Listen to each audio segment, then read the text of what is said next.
अद्य ता 26/7/2025 तारीख शनिवार दिन राष्ट्रीय आविष्कार अभियान अंतर्गत बारंग ब्लॉकर समस्त छात्र छात्री गाइड टीचर सीआरसीसी बीओ महोदय ऑफिस स्टाफ एबीओ महोदय बीआरसीसी महोदय सहित छात्र छात्री ज्ञानर गुणर गुणवत्ता वृद्धि पाई एक्सपोजर भिजिट्र आयोजन करा जायतिला। उक्त भिजिट्रे प्रथमार्धरे पिलामानंकु प्रोजेक्ट संबंध में लिपिबद्ध निमंते कॉपी पेन और आई कार्ड मध्य प्रदान करा जायतिला। प्रथमे पिलामाने खूब आग्रह सहकारे साइंस पार्क रे पहुँचीथिले। सेठारे जलखिया खाई सारिबा परे साइंस प्रोजेक्ट सबू बुली देखिथिले।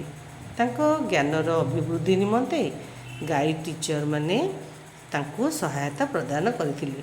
परे परे पिलामाने रीजनल म्यूजियम बुली देखिथिले। सेठारे खूब सुंदर सुंदर जलजीव स्थलजीव और पक्षी मानकर स्केलेटन देखिथिले। ऑडिटोरियम रे रिडले कइंचर जीवन चक्र संबंध रे ज्ञान पाइथिले। परे परे पिलामाने स्टेट म्यूजियम पाखकू अग्रसर होइतिले।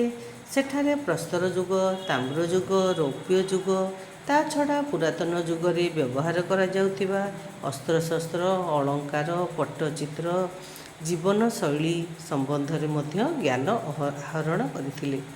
समस्ते खूब आनंदर सह मध्याह्न भोजन करी पुनर्बार बकेया थिबा गैलेरी गुड़िक परिदर्शन करी खूब आनंद उल्लासर सह गृह को प्रत्यावर्तन करथिले। से संबंध में ए भिजिटी खूब शिक्षणीय और मन रखिबा भली दिवसटी होइथिबारु समस्त कर्तृपक्षों को अंतरर सह शुभेच्छा प्रदान करा जायतिला।